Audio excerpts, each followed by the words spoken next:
aliyense wa ife pano has a sin alinalo chimo kapena machimo that we usually repeat. limene kawiri amagwa It is nalo. like a circle. Ili ngati umangozungulira. You have been trapped. Iwe wangogwidwa kuzungulira.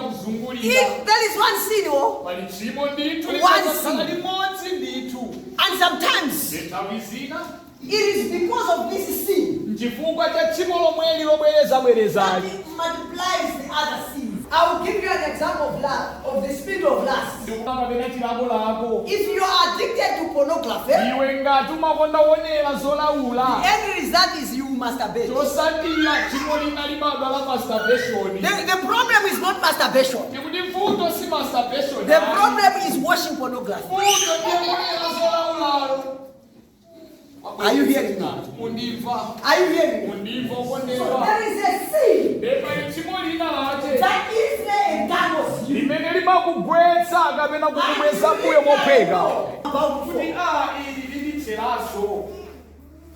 people have never taken this thing seriously. Do you know what happens when you entertain sin? It stops your progress.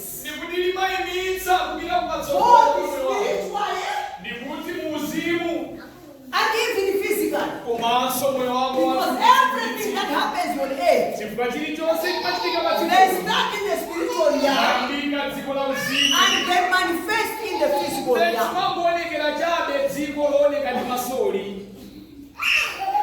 This way to you. Whatever happens in the physical realm has already happened in the spiritual realm. Nothing is new in the spiritual realm. So if you don't control things in the spiritual realm, you can never control things in the physical realm. Your failure in life is in the physical realm. What is going to happen? Yes, sir. So if you don't control sins, I'm telling you, you will live a very disappointed life. You think that you are not prayerful. You think you are not prayerful. The Bible says, he who conceals his sins will not prosper. Proverbs chapter 28 verse 13. So some people, they don't prosper in this life because there's a certain sin that they have held. They have hold. And that's why we get sins. I'm telling you.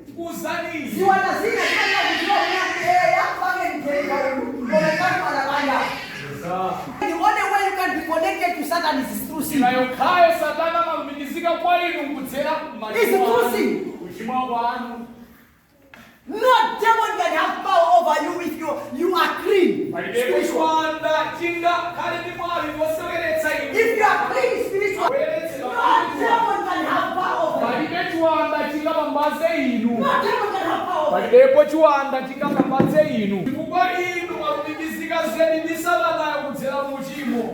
So we have to be careful of the repeated sins in our lives. Because some of you, 1 week you are okay. Then the other week you are falling again. What is happening?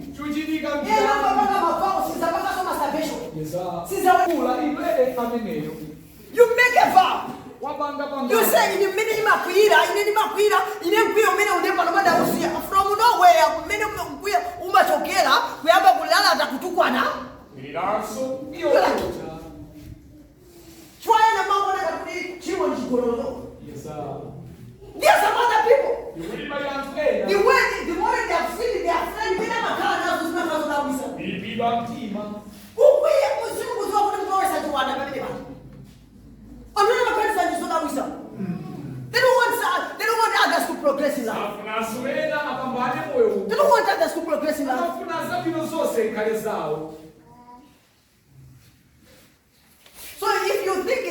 on a fornication, sexual adultery, or whatsoever. And you are lying. You know something about yourself. To lie. You don't know that it's affecting your destiny. I'm telling you, the deliverances that we have been having. Some of them. Those demons, they come back because they find something. There is a spiritual connection. There's a spiritual connection. Men of God will have testimonies. One manifestation of demons. When you give us a testimony, God has changed my story. That's where we get joy. Not manifestation of demons. For every week, come out. For what? People struggle to overcome. Number one. Many people have not studied their sin seriously. And the consequences of that sin. They have not studied their sin seriousness. And the consequences of that sin. Every sin has consequences. So you're not studying it. There are 3 kinds of sins that you have to study and you have to know. You have to be very serious with these sins.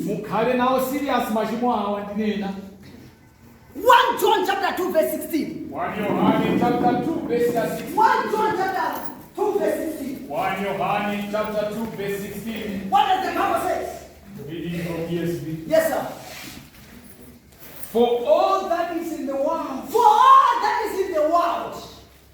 The pleasures of the flesh. The pleasures of the flesh. There are some other people. They are so addicted to the pleasures of the day. The pleasures of the world. Pleasures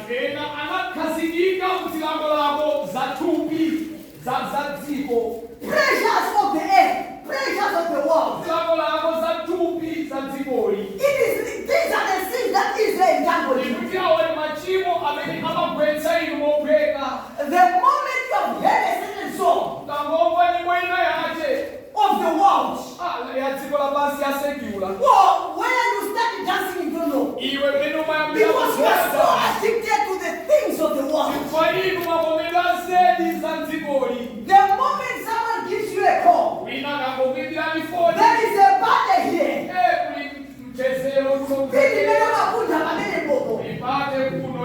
The moment someone tells you,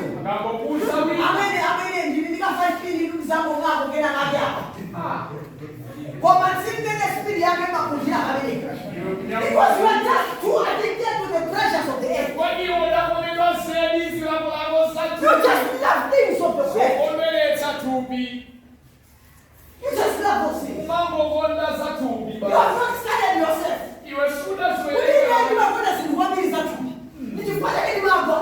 Yes, sir. Yes, sir.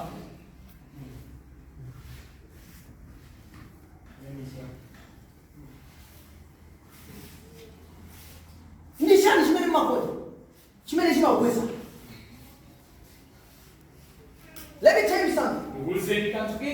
Something that you have not fully understood. You can't use the soap kit. You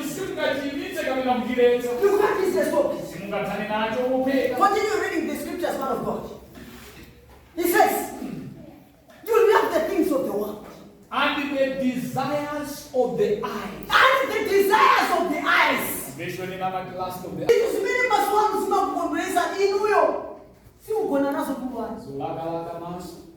Master, when you went today, you are going to worship pornography. You worship pornography.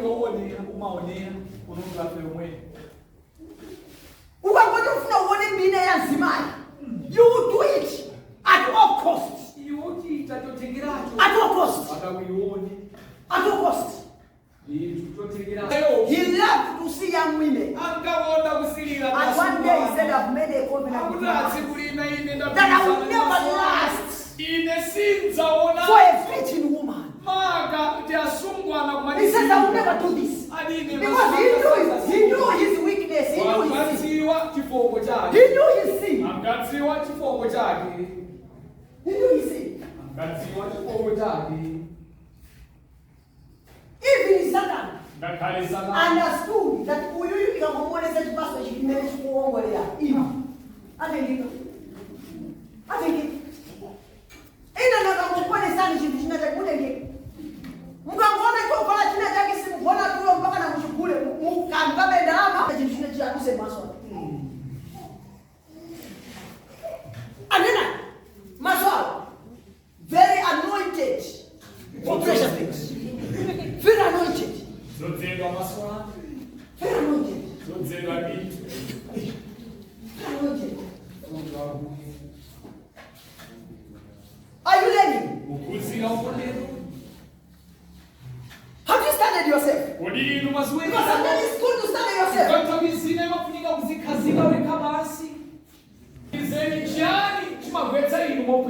it sin of the lust of the flesh? Or lust of the eye? Or pride of the world? Please, I need another side. Read another side. Bible continues. Yes, sir. And the pride of life. And the pride of life. This is not from the Father. These are not from the Father. But is from the world. Ziweza